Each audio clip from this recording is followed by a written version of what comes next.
And we are live. Hello, everyone, and welcome to the Soul Survivor podcast. Ryan and I back once again to preview season 46 of Survivor, or I should say Survivor 46. A little bit rusty. It's been some time, Ryan. Yeah. What's up, Ryan? How's everything going? I'm excited to be back. I'm excited to talk about Survivor 46.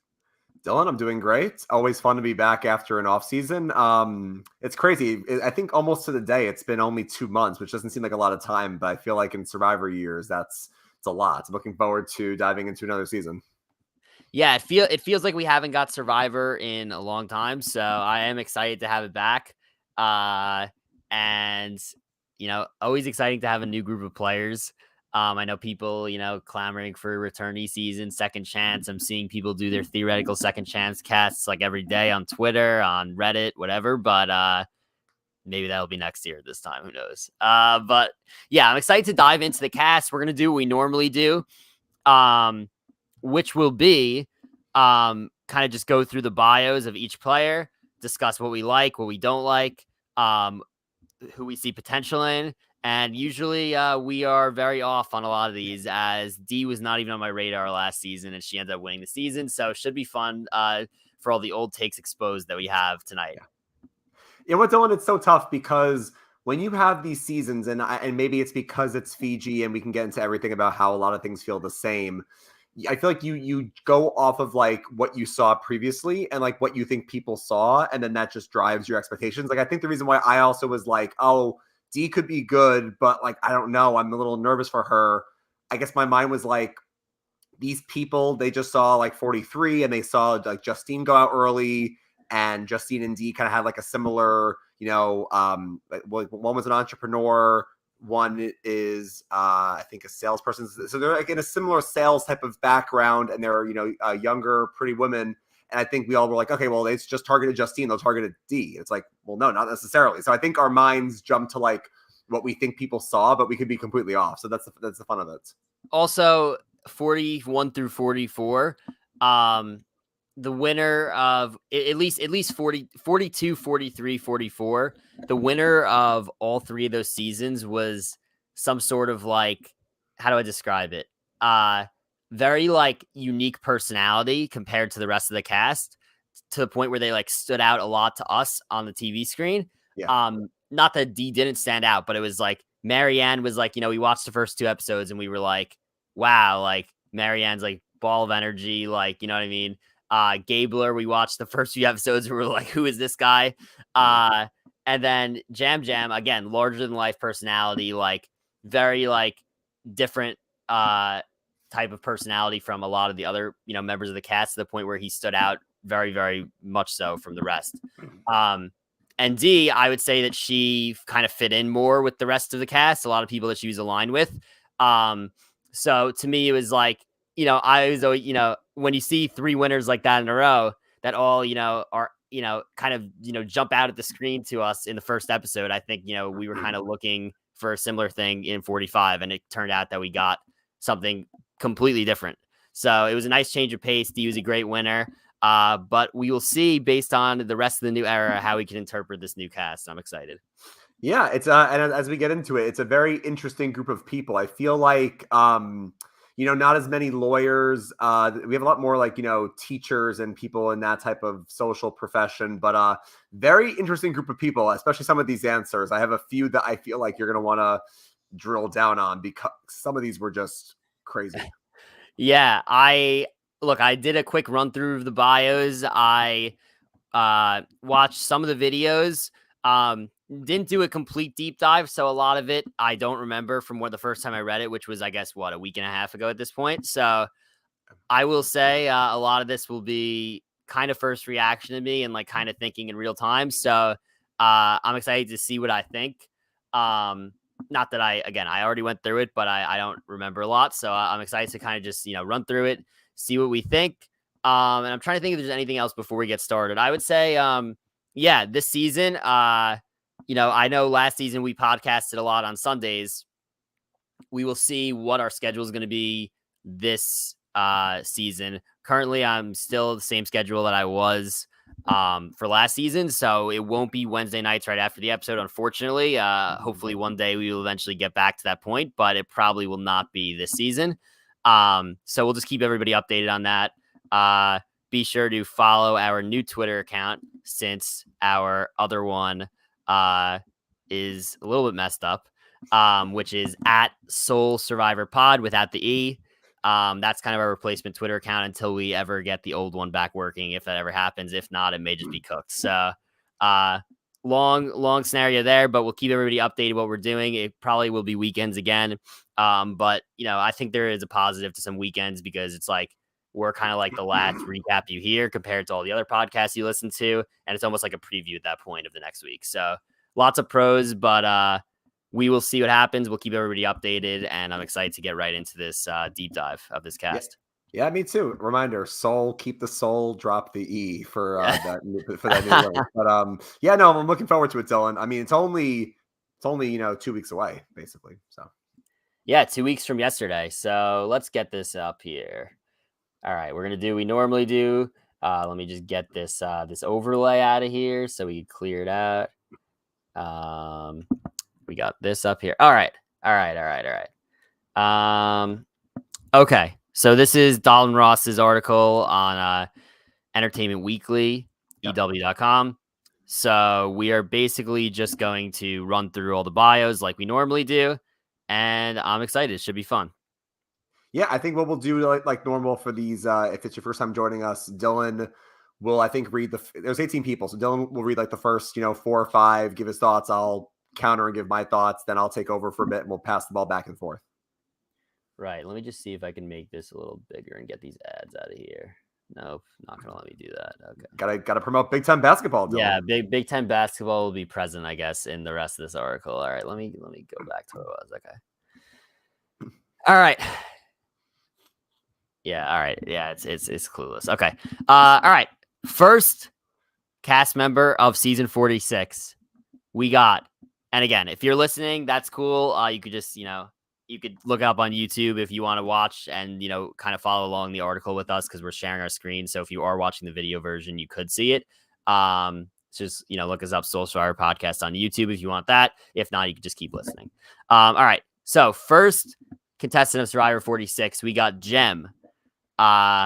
Jem is 32 years old, originally from Guyana, in South America, but currently lives in Chicago, Illinois, and is an international brand mentor. I'm not exactly sure what that means, but I'm not sure. Ryan, do you know what a brand mentor is?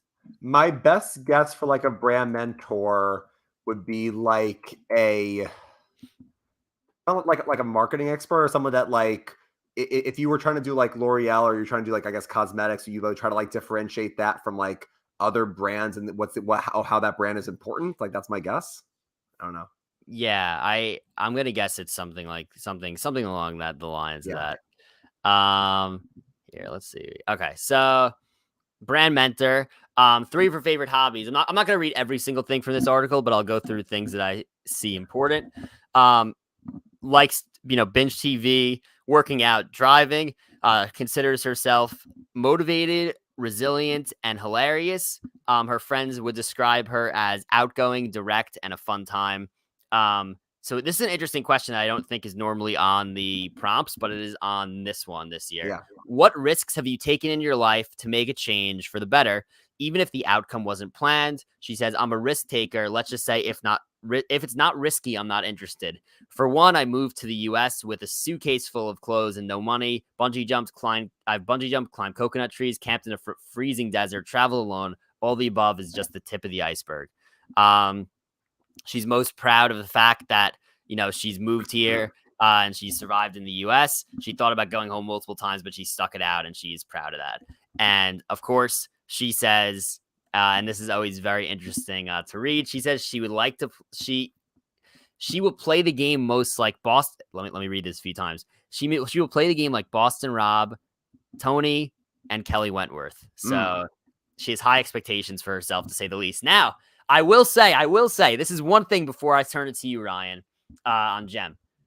Yeah. Here's one thing that I said last season, and I've said the last few seasons.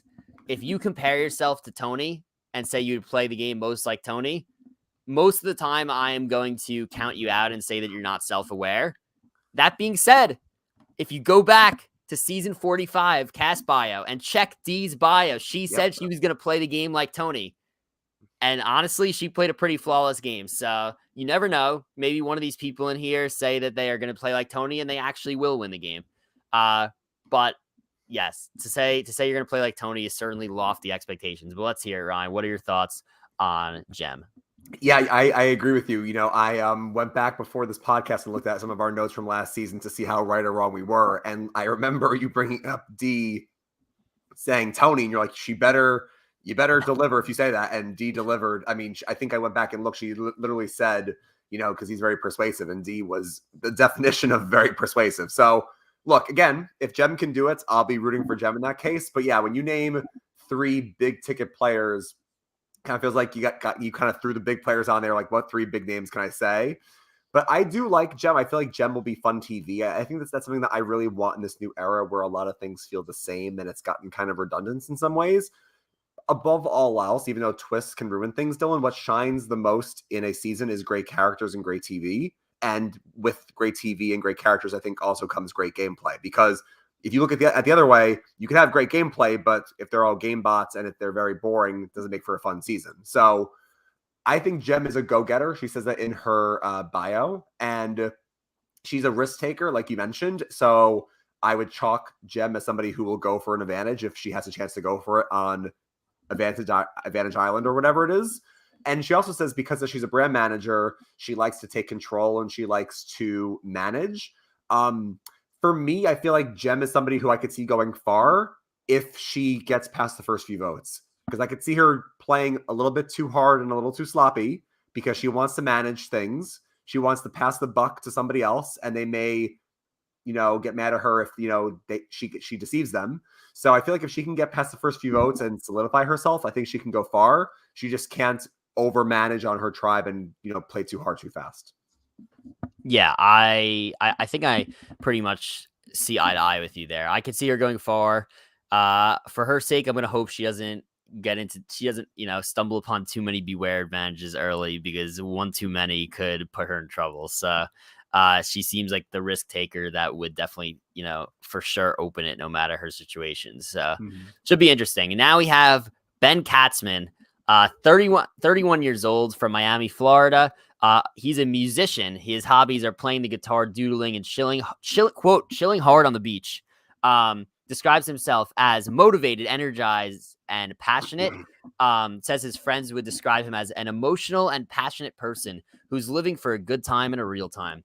So the risk he's taken in his life is he quit running his independent record label at 25, just as success was starting to come. He didn't like who he'd become, so he quit. After hustling for years, living out of my suitcase, chasing dreams with no money to my name, I became a person more concerned with status and appearance than somebody who loved what I did. So he risked quitting for newfound happiness and then fell in love with life again. That was a major risk that he's taken. Now, he has, family, students, and that's what he's most proud of in terms of his accomplishments. And he really enjoys teaching students, getting to teach students how to express themselves and see them come into their own personality based on art is what he's most proud of. Okay, here's interesting. So what is something we would never know from looking at him? People assume that I'm a laid-back rocker surfer dude, but I think I'm more emotionally intelligent than people give me credit for. I can read a room, find awareness in most situations while still carrying on my big, regular, goofy, fun-loving self. He says he's going to play the game most like Nick Wilson and Cody. So two completely opposite end of the spectrum type players, in my opinion, in terms of personality. We had Nick, who was more kind of like quiet, reserved, and like kind of pulling the strings from like behind, where we have Cody, who is like one of the most loud people we've ever had on the show. And it's funny because I think Cody's probably a good comparison based on the video I watched, based on what I've read of him. And I don't know how Nick fits in there, but what are your thoughts on Ben? I certainly have some thoughts. Yeah. So with Ben, it's funny. When I saw his video, the first person that came to mind was Sifu, because like Sifu in his video was over the top, playing air guitar, doing musical instruments. Ben was the same way. Not saying there it's a 1-for-1 comparison, but that's right what I thought of. I mean, he even calls himself, like real life School of Rock. I feel like Ben is somebody who, if again, people always like to say the buzzword of like I'm emotionally intelligent. And I feel like usually people don't have to like say it to prove that they are. I feel like Kim Spradlin wouldn't have to define herself as emotionally intelligent because she just naturally is. But if he really has that quality to him, I think he can do well in the game. Looking at his tribe, I feel like they're not my chalk pick for like the strongest group, like physically. I mean, maybe well-rounded team, they could do pretty well, but I feel like he will stick around for a little bit, maybe because he can provide some strength to the tribe, looking at the other people there. I don't know. Dewey for me is a little bit of a question mark. I could see him doing pretty well. I don't know if I see him as a winner. Again, old takes exposed if he becomes, the next Gabler, and I'm completely wrong on this, but I think he could do well. But I feel like Sifu, I could also see a spot where it's like he doesn't maybe get into the right alliance, and then people say, you know what, let's just get rid of Ben for a simple vote here, but we'll see. Yeah, I see this going in two different directions, and it usually does for people like that are very like a like interesting personality, somebody who's going to be like pretty loud. I think it either goes in the direction of people love you, and they keep you around because you're fun, or you're just like kind of isolate yourself from the rest of the tribe, and the fact that like you stick out compared to the rest, and they're like, let's just get rid of this guy. He's annoying, or he is an easy vote because he's different than everybody else. So I don't have a good read on how far he goes in this game. I think that there is a very wide range of outcomes for him. I think the best case scenario is that, again, he's connects with a lot of other people. And because he's he's a musician, but also like a teacher, he teaches people with music. I think he's able to connect with other people, and they see him as like this fun guy to have around camp. And he basically rides that far into the merge. The other situation is that, because he's like loud and out there, then, people, kind of don't want to keep him around. So that I think there is a wide range of outcomes. I'm going to say that there's no in between with him. I think he either goes far or is gone within the first 3 episodes. So I that's my take on it. Yeah, Dylan's saying that he's not going to be like the super threat, like 8th place Shan or someone. Dylan's like, it's all or nothing with him. Yes, for sure. Okay, let's see what else we got here. All right. And then we have Jess. Jess is 37 years old. So this is an interesting note that I had just off the bat of looking at these people. We have 3 people in their 30s to start. I believe if you go back to Jem, she was 32, Ben was 31, and Jess is 37, right? So immediately older than last season for sure. Just an observation, which I thought was interesting, because I think that the casts the last 2 seasons have definitely skewed a lot younger.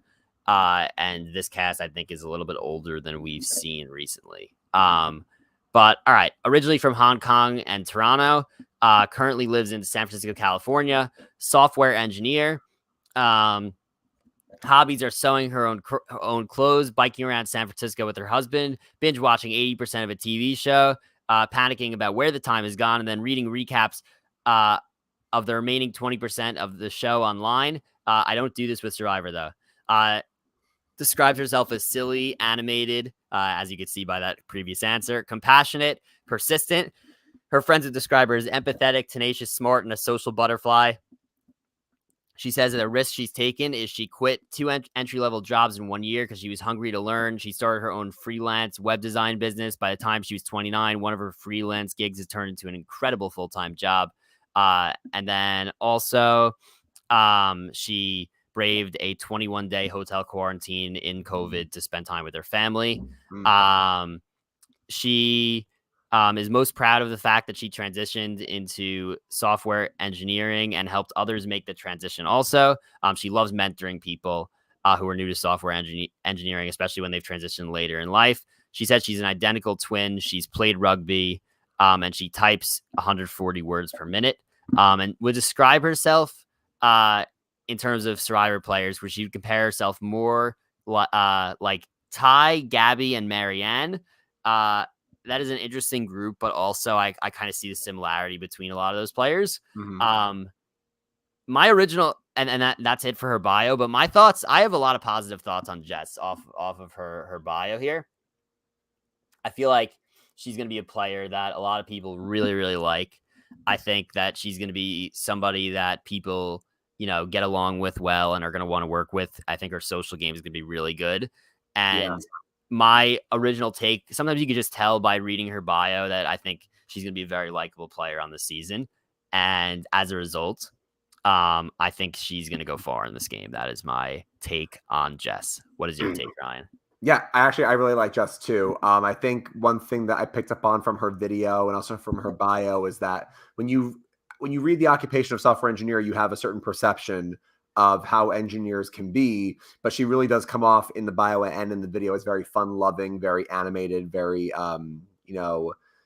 compassionate. And I think when she talks about this in her video, she says that like she acts more silly and more young than she is. She's 37 years old, which is still young, but she acts younger than she appears and also acts sillier than you would think an engineer would.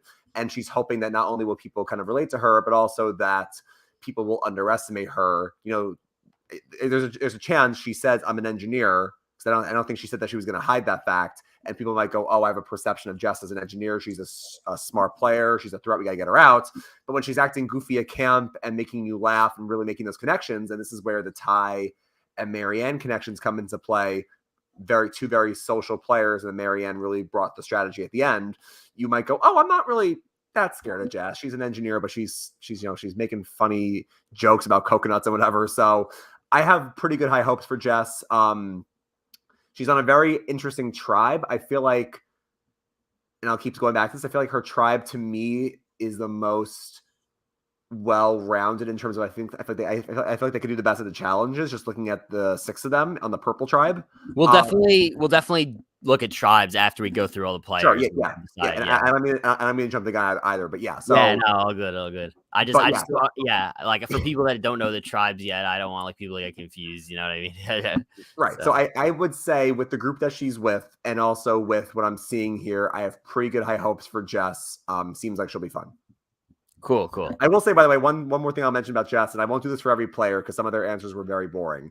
But not in this Dalton Ross article, Dylan, but Mike Bloom had a Parade article where he asked all of them. You remember how last season the new question was like, who are you getting like good vibes and bad vibes from? Right. This time Mike was like, what's your controversial hot take? And some people had really boring answers, so I won't read you them. Some people had really funny and really crazy answers. Jess's controversial hot take is Survivor Nicaragua, sorry. She loved the Medallion of Power twist, which I feel like is wow. I've never anyone mentioned Medallion of Power ever that season. So it'll be fun to see what people's hot takes are and like maybe how they want to play the game. But I bring that up because Jess was saying how in the end she liked it because it's how the tribe sees themselves and how they make decisions together, and maybe that perception will help her as well. So I could see her being the type of player, and especially based on the answer you just gave, how she was thinking very like tribe centric. I could see her being in a big power alliance this season. That is something I could see. But we'll have to see. Alrighty. So Banu. I hope I pronounced that right. Yeah. Mm-hmm. Okay, 41 years old. He is originally from India. Now he lives in Massachusetts. He is an IT quality analyst. Hobbies are dancing, swimming, and yoga. He describes himself as energetic, disciplined, and passionate. His friends would describe him as adaptable and independent because he's lived alone in many different cities. They tell him he's emotional in how he expresses himself, but he also has a great ability to listen and support his friends with what they're going through. He's proud of becoming a citizen of the U.S. You would never know from looking at him that he's very good at making first-time impressions combined with his expressive social media presence. People mistake him for an extrovert, but he's actually an introvert at heart, and he says he'd play the game most like Cochran. All right. So what are your thoughts on Banu? So Banu, I think, will have no problem at all with the survival part of the game. I think in his Mike Bloom interview, he talks about how he grew up on the streets of India.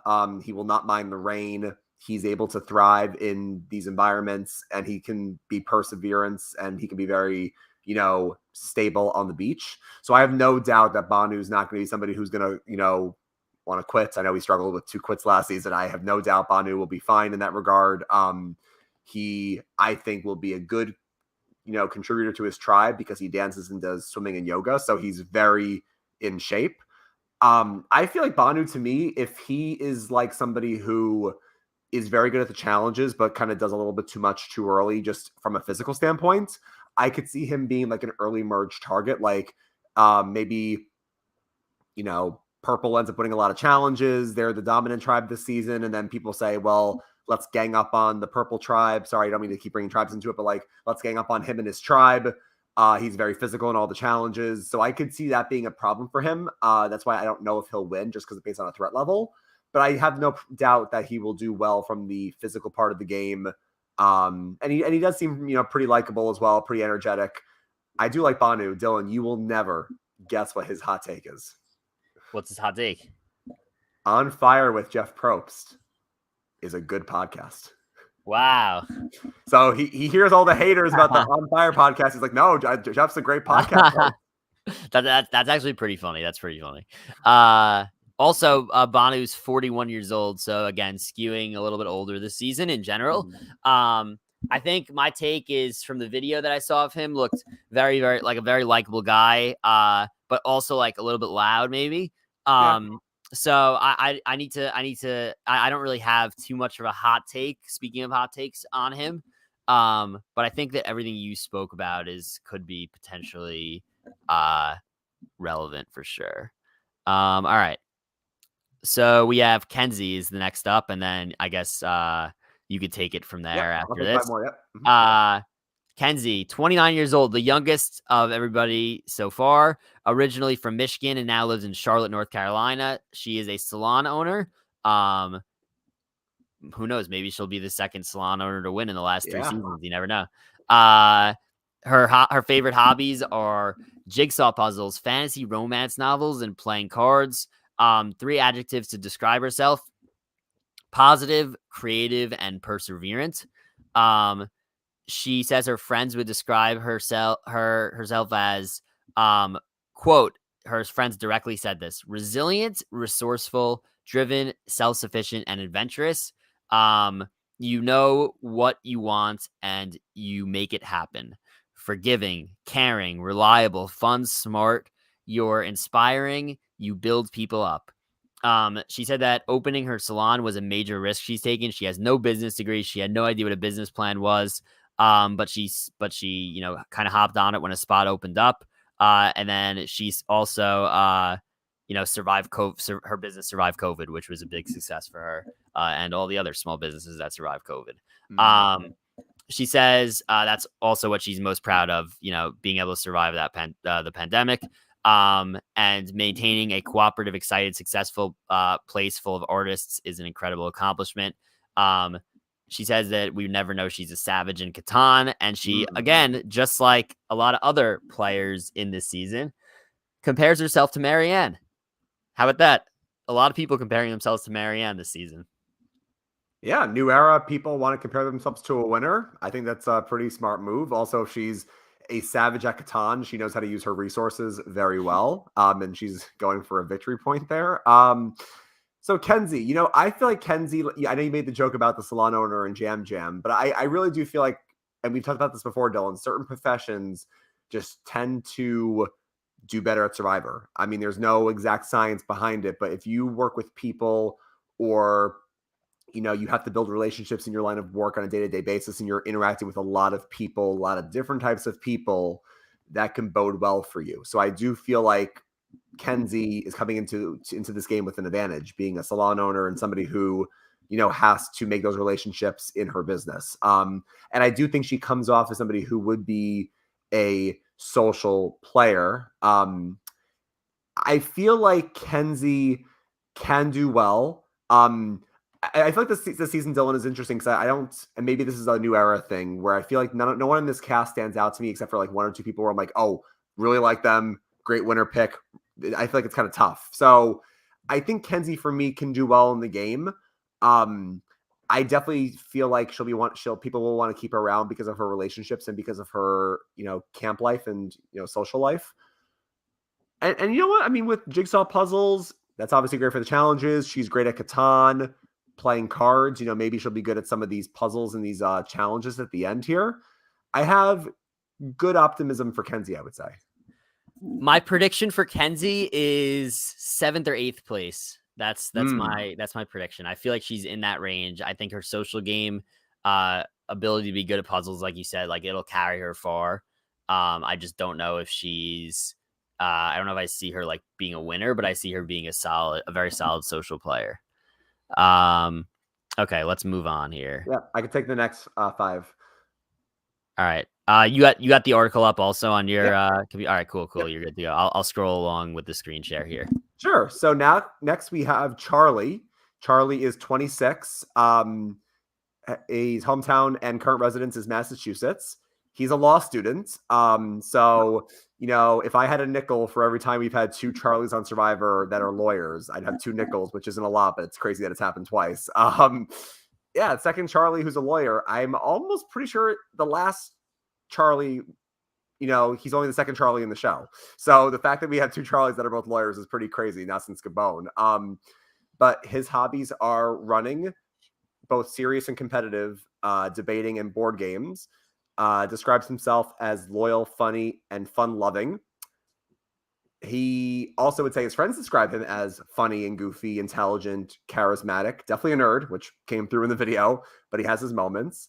He's most proud of being elected varsity cross-country captain twice. Dylan medevac risk. He had a college injury of, oh my God, break out the Schefter tweet on this. My sacrum. What is a sacrum? My right femur, my left femur, my right tibia by running. And I use my other skills to turn my team into one of the best in the NCAA. What? I'm sorry, Dylan. I need to take a quick break. What is a sacrum? It's a bone that is on the base of your spine. Oh my God, jeez.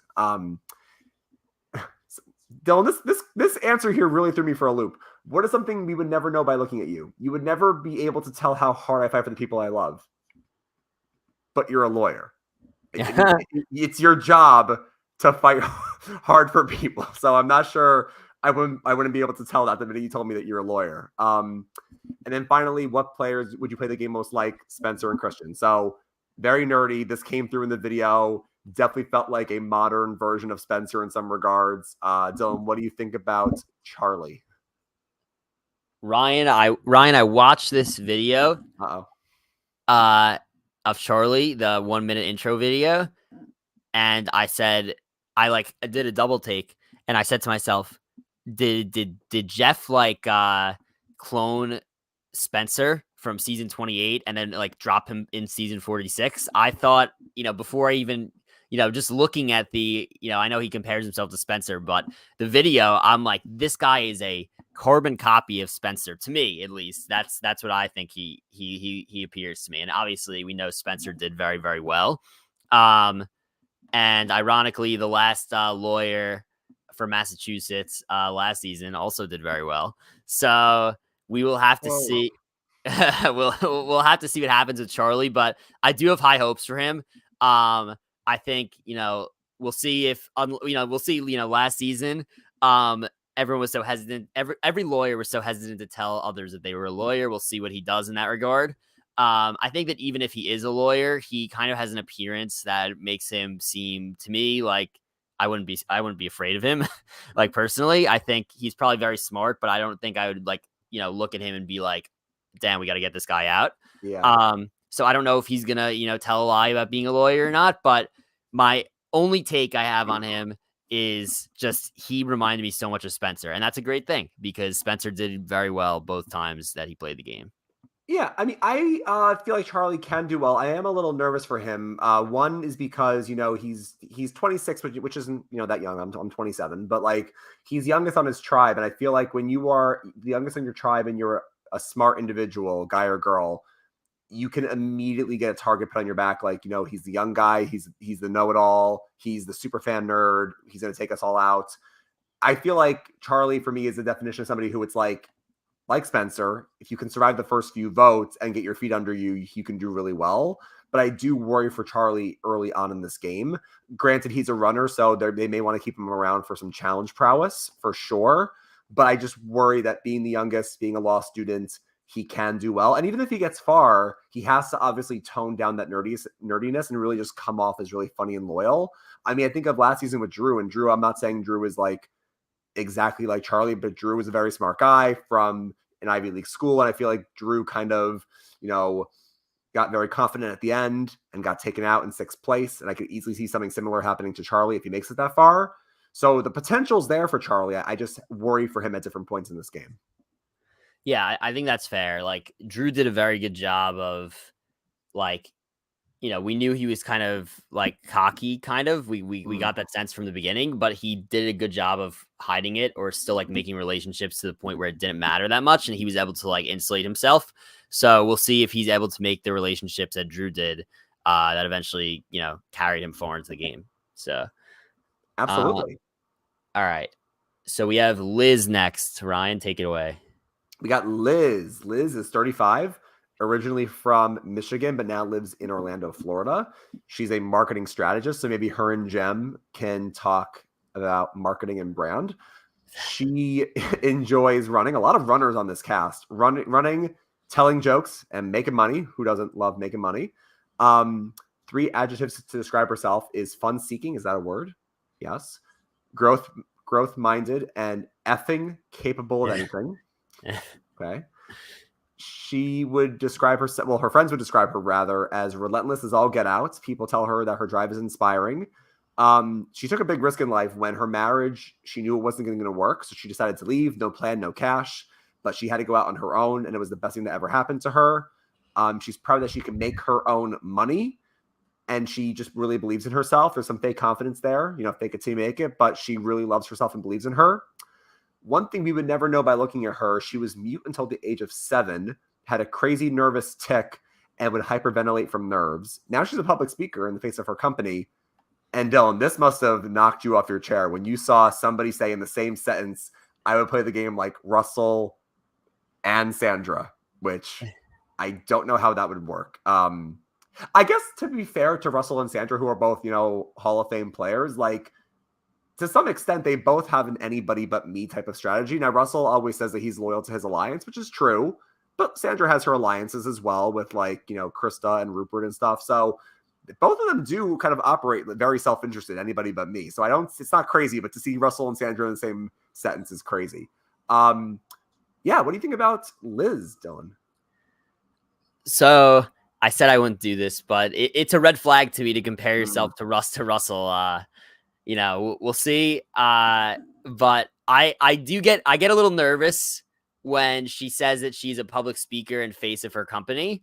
And the reason why is like, all right, if she's a public speaker, it probably means that she, is good talking in front of people, which is, I guess, good at, she's probably not going to like stumble on her words a lot, but I think that like, it's tough. I think that she's a public speaker. She can maybe talk a little bit too much. And in that way, get herself in trouble. And she describes herself as the face of her company, which to me, it's like, I think in Survivor, especially early on, she's going to want to blend in more. Or I should say maybe she won't want to, but the goal is, you got to kind of blend in a little bit. You can't completely stick out. So that worries me a little bit about her.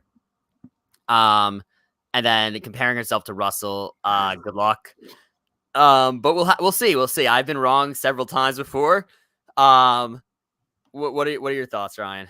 I hate to go 2 for 2. I'm not really feeling Liz at the moment. Again, as always, ready to be exposed if that's not the case. But Dylan, I mean, unfortunately for her, she lost 10 points from me immediately when her controversial hot take is, I love Final Four fire making. And from that point on, I could not look at her fairly. I really had to just judge her, giving her a million red flags. Then she started going into like, not only is Final Four fire making great for the game because it really fixed the game, But I love Ben, and Ben is a great player. He's one of the best winners. And I'm like, you know what, Liz, you will not earn my stand card whatsoever with this hot take. Liz is going to have to very much impress me because I'm starting out kind of low on Liz. And also, I mean, this is the last thing, and I really feel like I'm giving her a hard time just from a lot of just quick thoughts.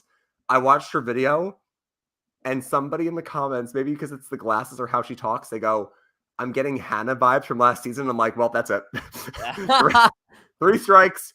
Is it because she's wearing yellow? Like, I don't know. It's because it's the yellow and it's the glasses. And like, I don't know, maybe it's just how she was talking about it. But like, Hannah comments, Ben, fire making, 3 strikes and you're out. So I hope Liz can do well, but I'm worried for Liz, and I don't know if she'll do well, but we'll see. All right, I'll take. And that's it for Liz. Yeah. I'm on we're on the same page there. I'll take this one and do the next few. So we have Jelinski, going by his last name.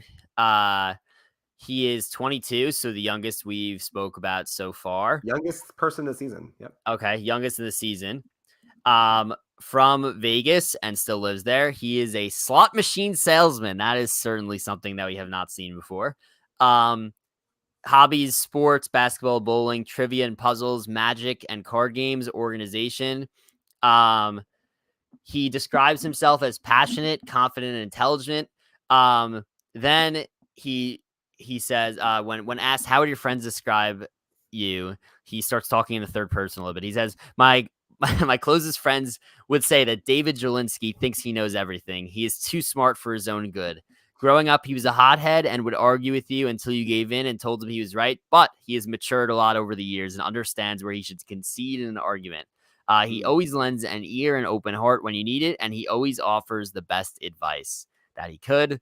Certainly an interesting answer. And he says that his risk was dropping out of college for 1 year after high school. It was a risk that's paid off. But at the same time says that he's most proud of his literature academic achievements. So I guess he means in high school. Something we never know is growing up, he's a theater kid. He danced professional ballroom for 2 years. 8 to 10 when he was 8 to 10 years old, he was offered a ballet scholarship, and he's a huge Swiftie, which is ironic because I believe that Charlie also said that he was a huge Swiftie in his articles. So we have 2 people that are describing themselves as Swifties, very relevant in terms of the times we're in. Says he will play the game most like Fabio, Sammy, Russell, Tyson, and Rick Devens. Okay. All right. I'm thinking like Sammy just because the Vegas. Russell, I guess everybody aspires that. Tyson, I kind of did get I did get Tyson early. I did get a little early Tyson vibes from him, so I think that's accurate. And Fabio, I think, is fine. Rick Devens, I don't see any resemblance at all. Okay. I'll give my take first. I watched a little bit of his like long. They're doing these like longer, like 25-minute video interviews this season. I didn't see those, but yeah. Yeah, which is I've only watched like 5 minutes of a couple of them, and it's very interesting. I almost like would rather not watch them because I just like I want to get to know them based on like what we're showing. Not like I could deal with a 1-minute video. I don't need to see like a 25-minute video before I watch the season. Like I want to like get to know them well from what the show shows. Yeah. So I've only watched like 5 minutes of a few of them just because I was curious. He was one of the people that I was like so interested in that I watched for like 5 minutes because I was like, this guy's a slot machine salesman at age 22. Pretty interesting.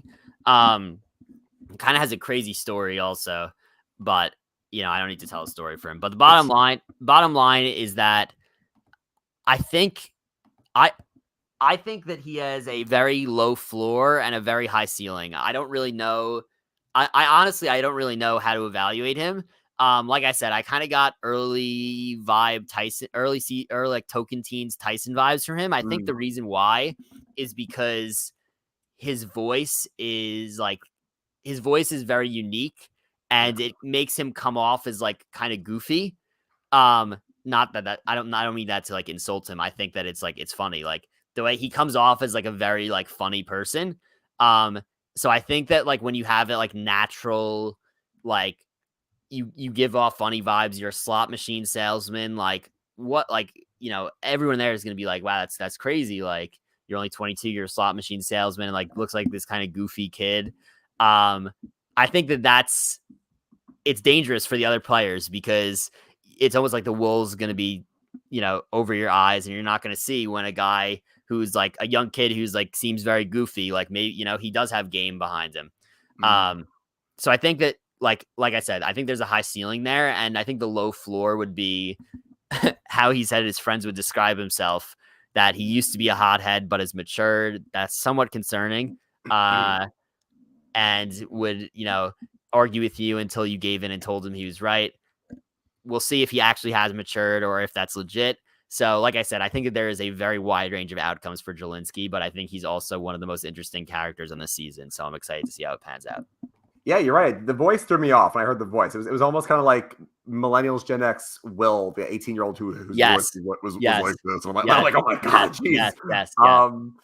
Yeah, Dylan, and by the way, let's not bury the lead here. We always say every season you can't find a more unique occupation or one that's wild, because we've had gravedigger, ice cream scooper, we had elevator salesman with Cody. I'm like, we can't get worse than elevator salesman, slot machine salesman. So they always find ways to find these wild professions. But David, again, I think similar to Charlie, when someone's the youngest on their season, it can be a little bit worrying. Obviously in the new era, Marianne and Erica were both younger players who did well, whereas Gabler obviously was older and Jam Jam was a bit older himself.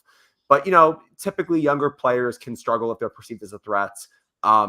If he can really, dial down his intelligence, because he says in his video, he's like, when you see me, you don't see someone that's analytical or intelligent. You see someone that's like, it's like a druggie.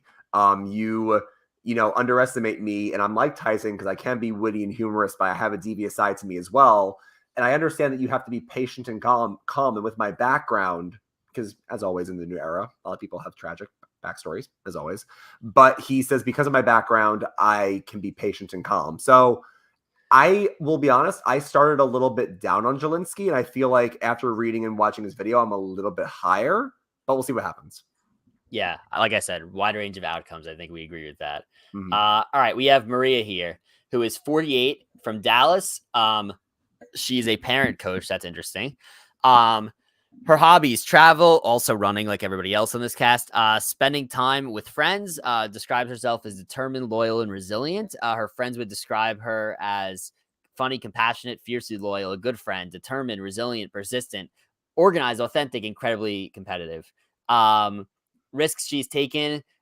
She says after college, before grad school, she moved to Costa Rica to volunteer with World Teaches an English teacher, which that was one of the most transformative years of her life. And she learned to thrive in an environment than one that was vastly different than one she knew at home, which I think is interesting and transferable to Survivor, to say the least.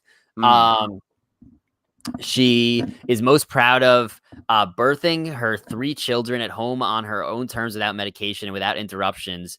And that was an empowering moment for her.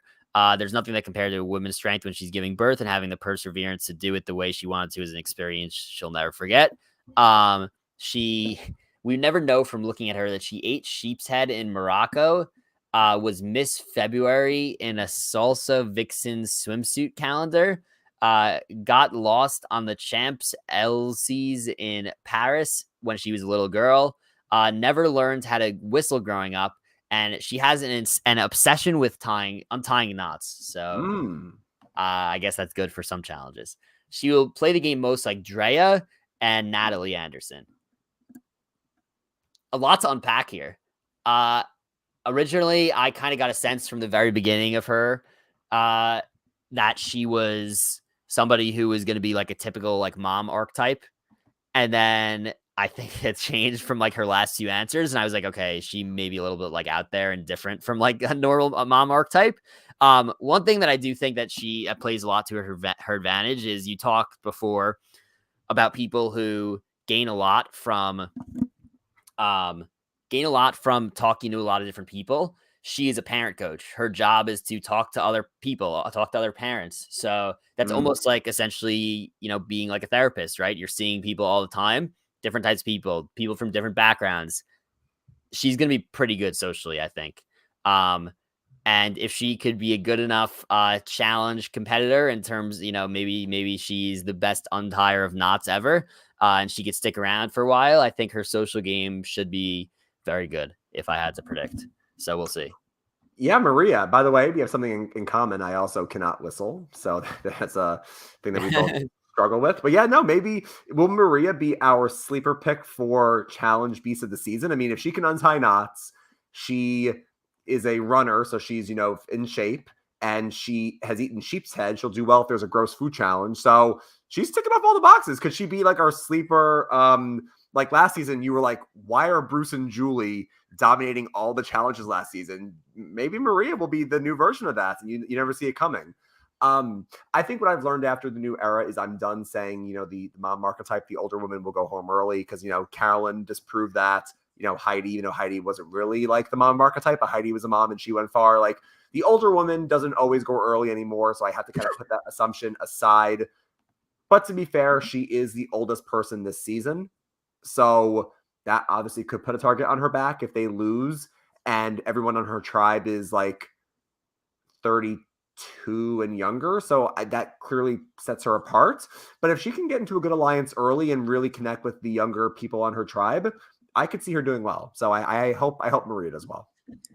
Yeah, and I mean, you could see this in two different ways. Either her being the oldest on her tribe by a lot could mean that she's like the outcast of the tribe, or it can mean that like a lot of younger people see her as a motherly figure and are drawn to her in that way. We've seen that a lot last season with Julie. We've seen it in the past also. So I think it could go two different directions, but my gut says that she will do well socially.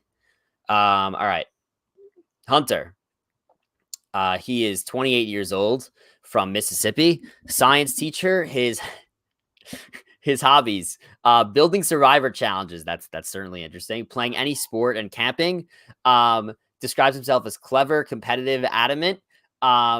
His friends would describe him as competitive, a bit odd, intelligent, quick-witted, maybe a little arrogant, fun, hardworking.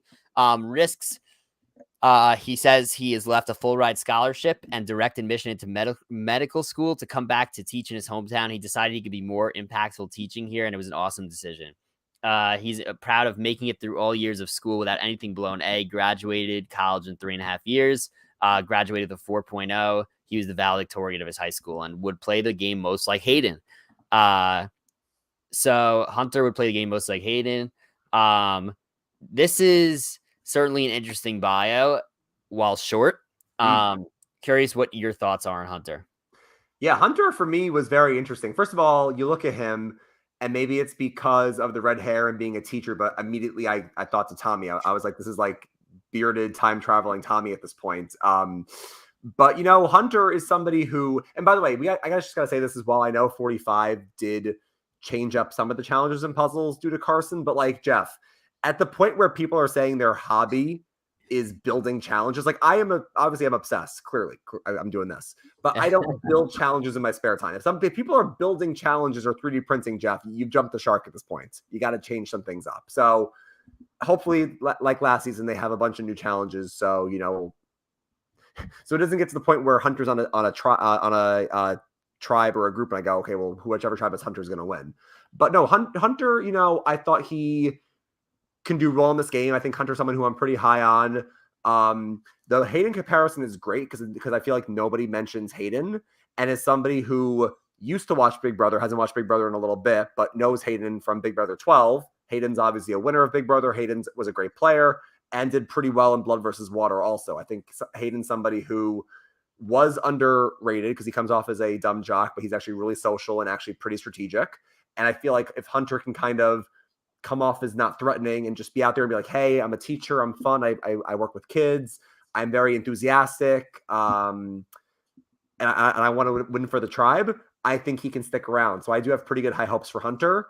Dylan, this is going to blow your mind with this hot take, and I know this is going to rub you the wrong way. But by the way, I forgot to mention for Jelinski's hot take, you would agree with this. His hot take is that Dominic was robbed and Dominic should have won Ghost Island. Has been my hot take for a while now. Okay. But now you're going to get upset. Hunter's hot take is Natalie 100% deserved to beat Russell. There's some controversy there. But I went back and watched Samoa. When I first watched, I was like, Russell did everything. He did a lot of work. I went back. Natalie handled relationships very well. She played the game, and she had people stumping for her at the final tribal. So Natalie's legit. So he's a Natalie fan over a Russell fan. I think that's interesting, and it also makes me say that he's a massive threat to win this game. Ooh, there it is. I think that, like, and you brought up the Tommy comparison. Obviously, Tommy was a teacher. I mean, the guy's great. Like, I met him in the parking lot of a Jets tailgate. Like he's a great guy. But yeah, like I think, and I believe, like, if you look at his, I think he elaborated on his video, and I don't want to get this wrong, but I believe that he worked at some like special school that dealt with, like, it was like underprivileged children, maybe. I don't, it was definitely some kind of specialized school. But the fact that, like, he left, he was going to do medical school, and then, like, thought that he could have a bigger impact teaching in his hometown is so interesting. And I think that, you know, teachers are ones that are, like, empathetic, and he'll be good socially. I don't have any doubt about that. If there is a worry for me with him, it's that he probably, by looking at him, you would think that and hearing that he's a teacher and probably going to be athletic based on himself saying that he builds challenges, he likes playing sports. Like, my worry for him is that he might just, like, come off as being, like, too good to, like, keep around. But I think that he's probably going to be a big threat at some point in this game. Yeah, no, I do like Hunter. And I think the last thing I'll say about him, and by the way, I'm happy to do the next few people if you want. It's funny because I said last season, I'm like, oh, there's three lawyers. They'll want to, I'm sorry, there's three lawyers. They'll want to work together. And clearly they did not all want to work together. So I was going to come into this season and say, well, there's a lot of teachers. Maybe the teachers will want to gang up, but we'll see about that. I think we both have high hopes for Hunter, so we'll see what happens. All right, take it away, Mariah. Yeah, I'll do the next like 3 or 4, and then you can take, I guess, take the next group. Cool. So Mariah, who, by the way, and she even mentions this in her interview, looks very similar to Liz. I got very thrown off for a second.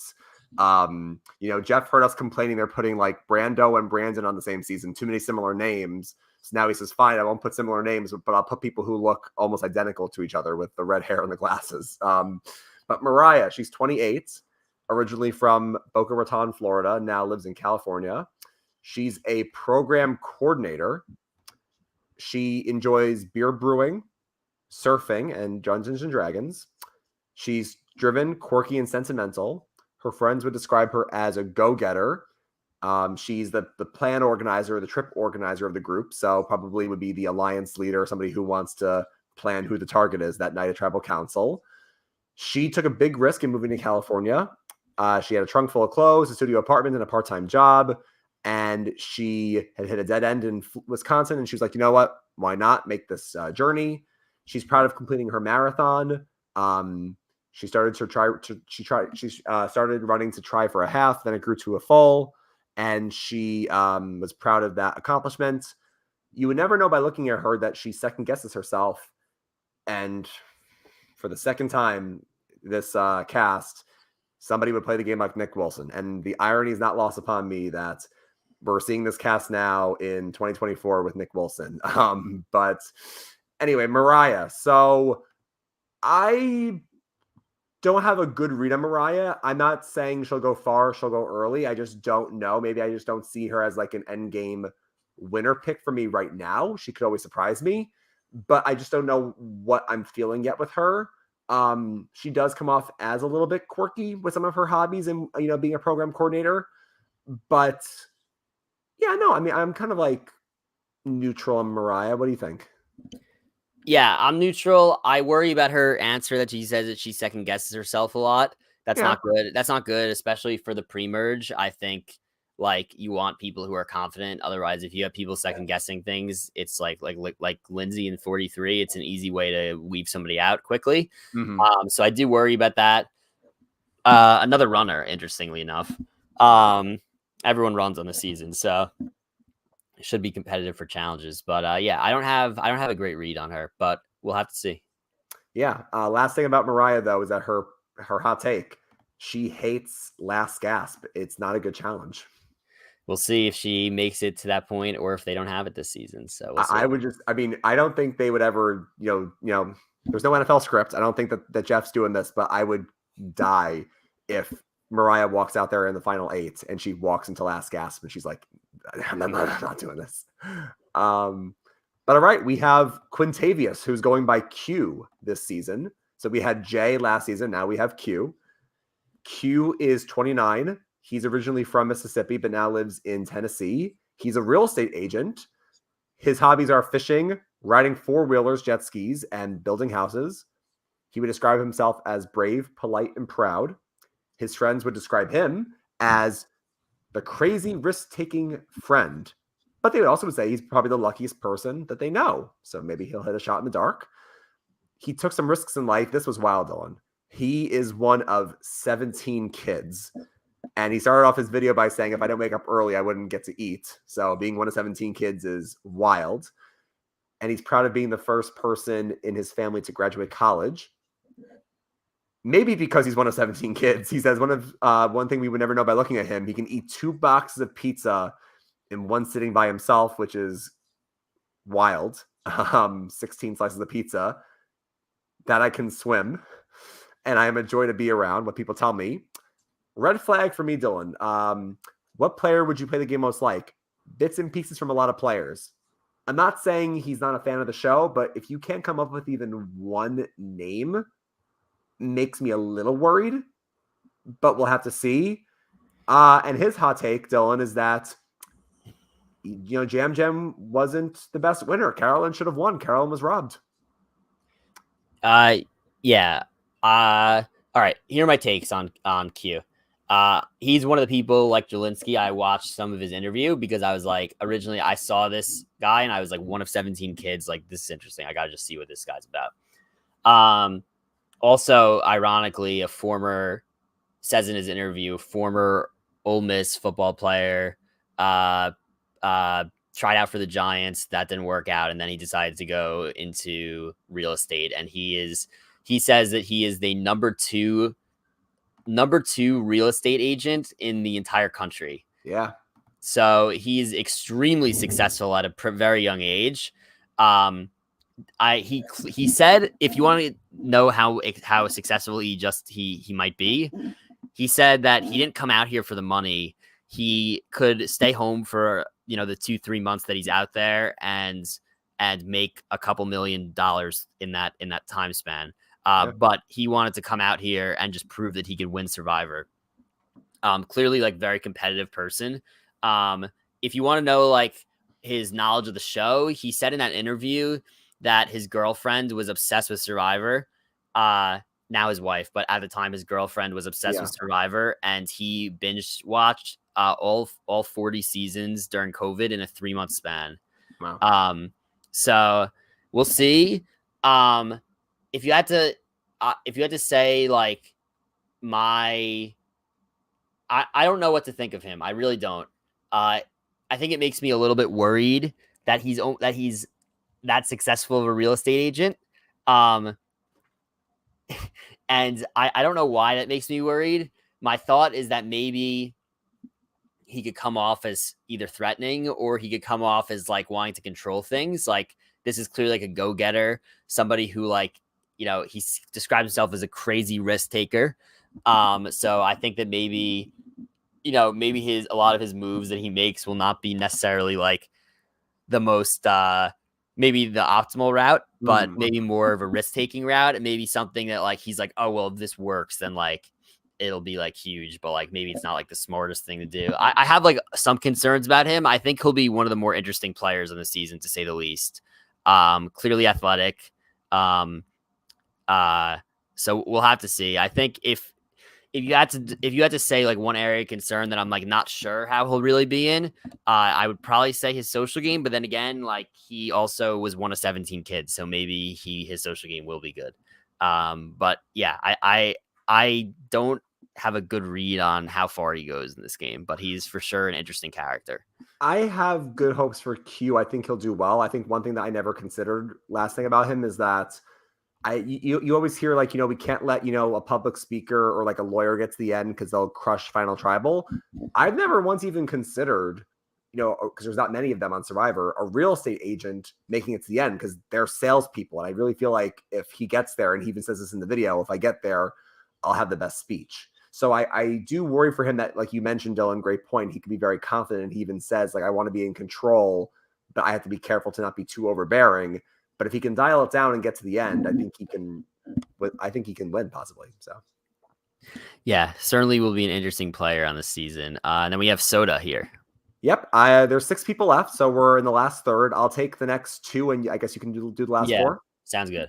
So Soda Thompson. Soda is 27 years old, from our neck of the woods, Long Island, New York, and currently lives in New Jersey. She's a special ed teacher, so again, another teacher on the cast. She enjoys singing, taking walks, and doing random crafts. She would describe herself as intentional, determined, and empathetic.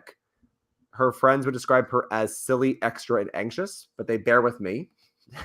If they bear with you, it's interesting. And then she got married super young to a man from Brazil. She only knew for 6 months. She's proud of the life that she's built. She has a great job, and she's worked hard to have honest relationships. She's overcome the odds. We would never know by looking at her, Dylan, that she is deathly afraid of butterflies. So when you have Xander saying, I truly believe that butterflies are relatives, I mean, probably would scare her to death. Dylan, this might be one of the best answers we've ever seen on Survivor preseason bios. What past Survivor would you play the game most like? Season 42.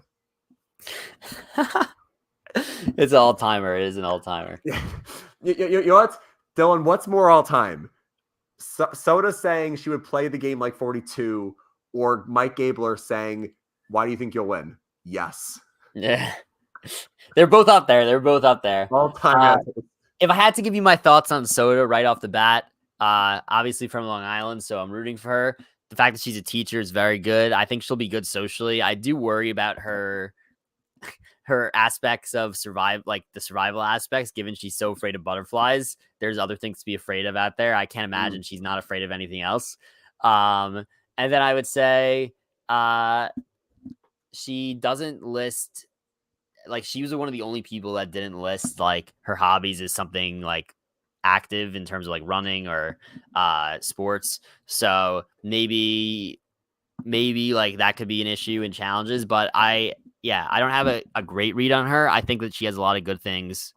The fact that she's a teacher, like we spoke about earlier, that's very good. Long Island, very good. And I think that based on the video that I watched, she seemed like she's a very likable person. So I think that her path in this game is being somebody who is like a social, ironically, a social butterfly. Nice. And somebody who is going to make friends with everybody. So we'll see how Soda is, but that's my take. Yeah, no, I do think Soda came off as very likable. I would be so curious to know what she meant by 42. I hope somebody asked her that. Like, did she mean to say like half the cast? Did she mean to say, did she mean to say Mike? Mike, Marianne, Lindsay, Jonathan. Like, who did she mean to say? I'm really curious by 42. And this kind of broke my heart, Dylan. Her controversial hot take, because they didn't see 45, is that she would bring back the auction. And now I'm sad. Damn. Well. And now I'm sad all over again. Yeah, that's unfortunate. All right. I'll do one more, and then you can take the last 4. Right, so, cool. Randon, Jeff got so mad at us that we had a Brando and a Brandon. So now he says, "Screw you guys! I'm going to give you a Randon." 41. Randon is from Brooklyn, New York, and currently lives in Orlando. He's, I think, the second person who said, someone else said Orlando. He's an aerospace tech. He enjoys running endurance marathons, sports cars, and extreme rides in sports. He came off, he would describe himself as analytical, persistent, and passionate. His friends describe him as relentless. He took a big risk by moving to another state, deciding to start a family, and then join the military while he was already in an existing career. We would never know by looking at him that his favorite people he would like to meet beyond Jeff would be Neil deGrasse Tyson and Michio Kao, who I admittedly should have looked up before this podcast, but is a physicist, which is interesting. And he would play the game like Xander, which is very interesting. Someone who is, 41, wanting to play a game like the young Xander, who was 21, and Xander played a pretty good game, but couldn't finish it out in season 41. Randon Dylan has me worried for one big reason. His wife and children are already planning to throw him a first boot party. I guess you're missing the script. You're missing the script. My take on this, I'm gonna say he goes very far, and I think this is like, to me, the fact that he's like aware. I think that his being like socially aware of like this whole thing. I don't know. I think he's very smart and a lot smarter than he maybe comes off as. The guy, he works in aerospace tech, and he is a military guy, runs marathons. Like, I think he's going to be really helpful in challenges. I think that'll get him to at least the merge. And then I think, we'll see how his social game is, right? I think a major issue with Xander is that he clearly like didn't win people over with his social game. Yeah. And he even says like there's nothing on here, like his job. There's nothing on here that would lead me to believe he'd play a great social game.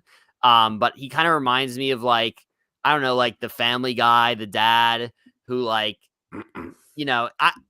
he reminds me, I don't know why. I don't know if it's like looks wise or just like his, like him be like talking about his daughter and his wife.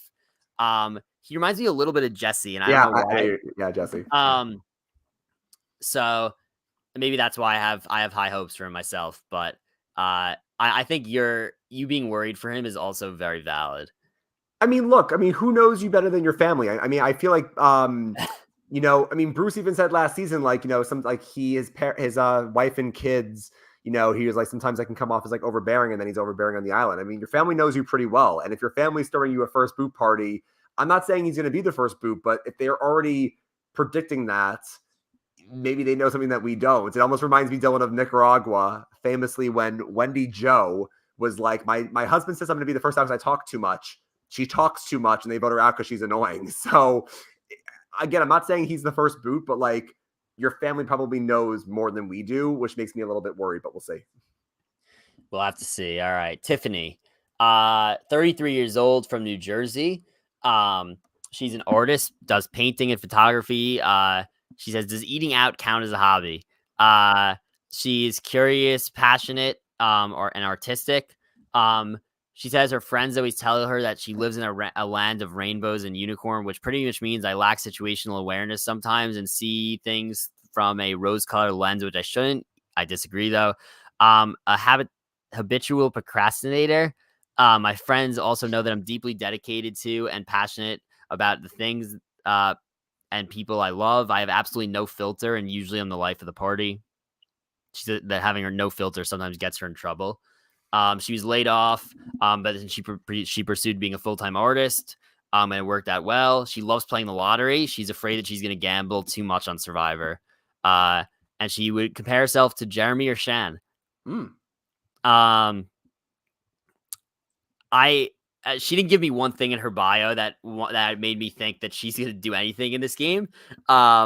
Not to be harsh, because I think she came off as likable. So we'll see if she's just like downplaying herself or like actually being honest in the bio, because she basically named like every single thing on here that we would be concerned about. She talks too much. She doesn't have situational awareness. She's too positive to the point where she may not see something coming if someone's going against her. She may not see somebody blindsiding her. So I have concerns about Tiffany, to say the least. You know what, Dylan? You know what? You're right. She gave us all the red flags that we don't want to see, but yet I'm compelled. Something about her, I don't know if it was her video, but she comes off as, like you said, very likable, very funny. I loved her answer for the controversial hot take. She says, my hot take is people talk way too much in the new era. I can't stand how people I saw that. Yes. I can't stand how people want to share an advantage the minute they get it. Shut up. Survivor has proven that you reveal your advantage and it can backfire on you. Use all that someone's going to do is use it against you. And I love that answer from her. You're right. Maybe she needs to be more situationally aware. but she just comes off as just so determined and so fun. I mean, she also was giving big Michael Jordan energy because she took it personally when someone told her you can't, be an artist and you can't paint this mural or whatever, and then she went and did it. So she took it personally. You're right. She gave us a lot of things to be nervous about, but for some reason, I'm just drawn to. I don't know why. I mean, I have high hopes for her. Maybe she has like just that magnetic energy, but I hope she does well. Yeah, that's the one thing that like I saw her video and it changed my opinion a little bit. Mhm. Okay, Tevin, 24 years old from Virginia, still lives in Virginia. He's an actor.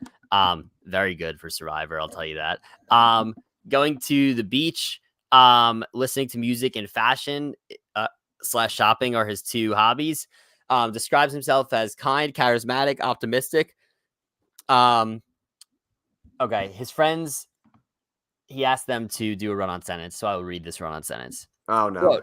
Quote, Tevin is an incandescent, beautiful sparks of energy and joy, walking definition of super multifaceted talent, radiance, embodied, independent, yet such a valuable, free-spirited person. This world needs energetic, hardworking, adaptable, warm sunshine hitting your face on a perfect day. Genuine, talented, unique, passionate, one-of-a-kind, true to self, charismatic, old soul, vibrant, determined. I don't know what that word is. Smart, captivating, great to watch, dynamic person filled with love, joy, confidence, and a presence that is filled with joy. Whoa. One of the biggest risks he's taken is saying yes to his theater director that wanted him to be in Beauty and the Beast play when he's in 8th grade. He didn't want to say yes, but it's changed his life forever. Obviously, he is an actor now. Not only finished college as a first-generation student, utilized the scholarships he earns, didn't have to spend a dime on tuition, which is impressive. Dean's List. He said he's a country boy at heart. Don't ever think I'm too good to get a little messy. He also says he would play like Marianne and then also Cochran, which is an interesting combination. Tevin's going to be a fan favorite this season. I can tell you immediately. He's the guy in the trailer who yelled like it's a buff or whatever he said. He also is, I mean, this guy is he's going to be an electric factory. It's as simple as that. He's going to be great TV. He's very funny when you watch him, just from me watching a 1-minute video of him. So I'm very excited to watch him play, and I have high hopes for him. Yeah, Tevin is going to be, I think you're right, a fan favorite, whether he goes out early or goes far. I mean, he had that laugh in the preview of the season, and he had that laugh here in his video. So he's very, very fun from what we see. We can open the odds like minus 100 for one of the CEO award, recipients possibly.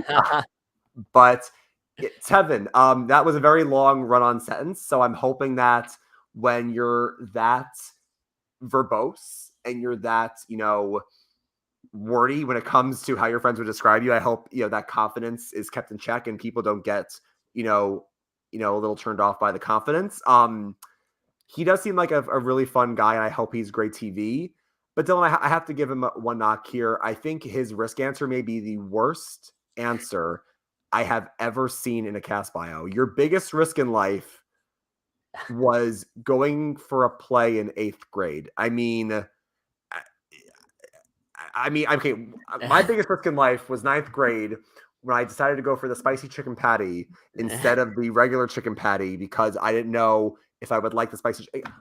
We're citing things that are not even college level at this point as your biggest risk in life. And I know you're 24, but really, I mean, that just kind of threw me for a loop. But again, he seems like a fun character. Hope he does well. Hope he doesn't come off as too much of a likable social threat, because I could easily see him getting clipped in like that infamous 6-7 range. If you're the likable, like you're the Christian, you're the Elaine, like you're, in that likable spot. So I hope he does well, but he could come off as a big likable social threat. All right, and now we got Venus. Venus is 24 years old from Ontario. She still lives there. Data analyst. Her hobbies: playing poker, creative writing, and making short films. She says that it's gonna sound weird as hell, but cleaning is one of her hobbies. She doesn't care if it's not considered one. It brings her a lot of peace. She's a clean freak. She describes herself as passionate, persistent, and sassy. Her friends would describe her as somebody with a really tough exterior. Think Regina George from Mean Girls, but a secret softie. I'm actually a crybaby under my tough girl facade. And I am very emotional and empathetic to the tiniest things. She says that she comes from a very conservative household, and when it came to choose university, she was faced with two options. The easy option, which is go to school 30 minutes away from home, live with her parents, not have to worry about rent or meals, or go to school 8 hours away, fund herself, and be on her own for the first time. She chose that one, and it was the best decision she's ever made. She graduated. That's one of the most one of her accomplishments that she's most proud of. She says she could see right through people. She's observant. The threshold to earn her trust is high, but she's fast friends with a few people who can meet it. She could tell when somebody's authentic and on the same wavelength as her. She would play the game most like Parvati and Suri. Okay. Okay. All right. I don't know what to think. I get okay. I don't know what vibes to get from her, because she she's very hypocritical is wrong, but it's almost like she talks from two different aspects of her. She's like, well, I'm a tough exterior, but I'm actually a crybaby. Okay, which one? I don't know. I don't really know what to think of her. She gives me a lot of if she does have Regina George Mean Girls vibes, that's probably not good.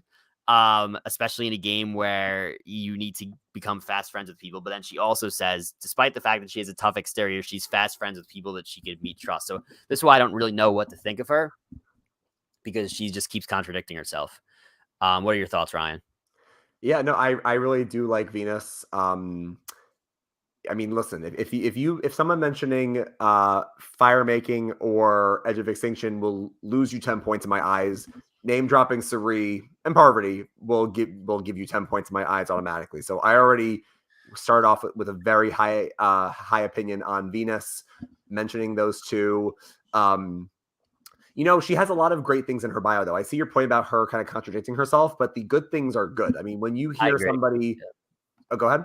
I was gonna say I agree with that. I think even though I there are some red flags, I think that also at the end of the day, you do have to have the killer instinct in you to win Survivor, right? It's like you know what I mean. So maybe she says she has a tough exterior and is like a softie on the inside, but is fast friends with people. So if she can make friends in this game, that's the key. Could she make the friends fast, like she says? If she does, then I think that she will have no issue cutting people's throat, and that is for sure. If you look at basically most so many of the winners of Survivor in general, and if you look at Dee from last season, for example, I think that she had the perfect blend of being so likable and so many people were drawn to her, yet she was not afraid to cut your throat and do whatever she needed to do to win the game. So that is a quality you have to have. So I like I said, I think that there are some red flags, but also I think she's a high potential player. Yeah, I mean, when you say things like I'm very observant and I can see through people's facades, and then in her video she gives an answer that we love to hear as a fan when she says, I will let other people fight for the wheel, but I'll call shotgun and I'll give the directions. Those are buzzwords. We'd love to hear those. I mean, obviously it's one thing to say it, one thing to do it. So I hope she can, play a pretty dominant game that she describes. I think she's obviously very intelligent, being a data analyst and then eventually wanting to go into immigration law. So she definitely has the wits about her. I like Venus. I really think she could do well. All right. So we're going to go to Tim here, who is the last one. He's 31 years old, from Arlington, Virginia, and now he is in Atlanta. He is a college coach. So his favorite hobbies are dating his wife, watching Survivor and Peaky Blinders, and exercising daily, physically and emotionally. He's goal-oriented, charismatic team player, strategic thinker. His friends would describe him as God's child. Tim is extremely uplifting, a good listener, and a great friend to have. Tim is always down for a good time. One of the risks he had was applying to grad school. He worked in nonprofit for 3 years, knew he had to enhance his backgrounds to get, higher pay. He said he would pass George Washington University in DC, finally applied to it, grad program. And he was accepted as one of the 6 African American males enrolling at this graduate school of education and human development out of 216 students. And he lists like 20 accomplishments of his, all of which are pretty interesting. He says, okay, now this could be, we save maybe the funniest thing for last. The best for last. He says that he's had 2 eye incidents during his lifetime. During his childhood, he got a metal hanger stuck in his eye after jumping off a table. I don't even want to think about that. That sounds awful. Everything's fine. Everything's fine though. He lived to see another day. Years after watching his aunt administer eye drops, he also tried the eye drops, except he realized that he picked up the wrong eye drops. He accidentally picked up nail glue instead of the clear eyes. He glued his eyes shut, which remained closed for 2 weeks, and the doctor said it would dissolve and open eventually. And like he said before, everything was fine. He lived to see another day. And then ironically compared himself as a joke, clearly, to Shamar from season 26, who had to be medevaced because of an eye injury. Unbelievable. Oh my God. Maybe my I complained about Tevin's answer about the 8th grade thing. This might be my favorite answer. What a deep pull from downtown. Oh my God. To have a Shamar Thomas reference in 2024. Dylan, you could pull 9 out of 10 fans, only crazies, only super fans like you and I, and the people on Survivor Reddit remember who Shamar is. No one remembers who Shamar is. The fact that we got a Shamar reference because he's injured his eye is absolutely incredible. I hope Tim has that sense of humor. I mean, he breaks the 4th wall a lot. I mean, didn't he also, what did he also say in his bio as well? He said something else that was like very 4th wall. I don't know. Oh no, it wasn't in his bio, it was in his video. He was like, you know, if you've never seen a black fish, that's me. I'm Tim Swim's Speedo Spice. Like he has a very like witty sense of humor, and the Shamar thing is amazing.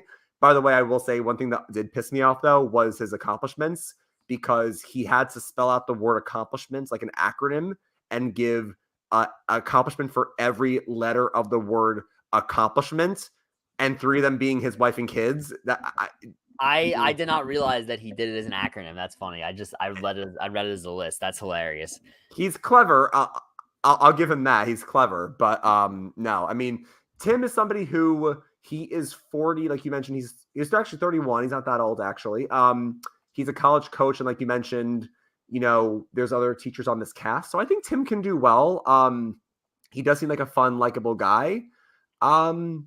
I don't know if I feel very strongly about Tim in terms of like one way or the other, but I think Tim could do pretty good. We'll see.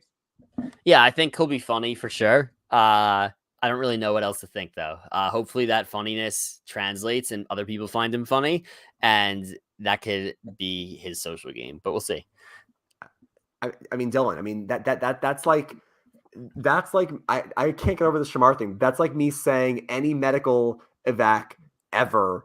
And like, that's like me saying, I'm trying to think of like a really obscure reference. That's almost like me saying I once, broke my hand playing pickup basketball in the 5th grade, and my favorite Survivor player that I would play like is Courtney Moon from One World, who broke her wrist in the first challenge. Like off the cuff craziness. Like I now want to see people go for the most. I don't care about the Parvati, Sari, Marianne, whatever answers, Russell, Sandra. I want to see your Survivor player answer be the most witty, off the cuff. Someone put like Dave Ball, somebody put like Jervis. Just give me the funniest reference you can think of in these answers, and I would love it. Yeah, that is hilarious. All right.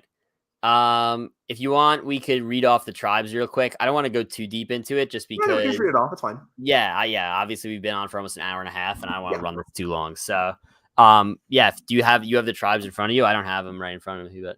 Yeah, I have it in front of me. And do you want the pictures back, or you just want the tribes? No, it's all good. You could read them off.